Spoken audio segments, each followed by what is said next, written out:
সবসময় পুরুষরাই অপরাধী হয়ে থাকে। সত্য কথা বলতেই সবার তিতো লাগবে, হয়তো অনেকের মন খারাপ হবে, কিন্তু আমি সত্য কথা আজকে বলবই। কারণ মহিলারা পরকীয়া বেশি করে।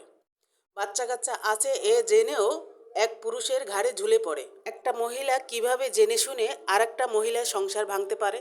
এগুলো যারা করে তারা আমাদের অনপরিচিত কেউ না, পরিচিতই লোক, আমাদের আশেপাশেই থাকে।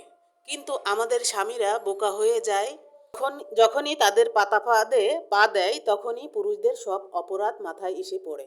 কিন্তু পুরুষরা বোঝার আগেই তারা সব কিছু লুটেপুটে নেয়।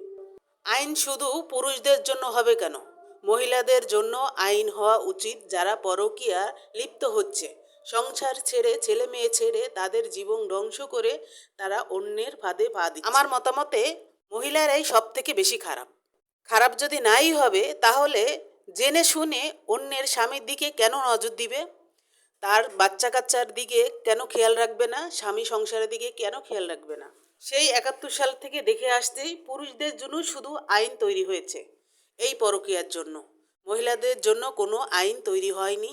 এবার কঠোরভাবে আইন তৈরি হওয়ার প্রয়োজন।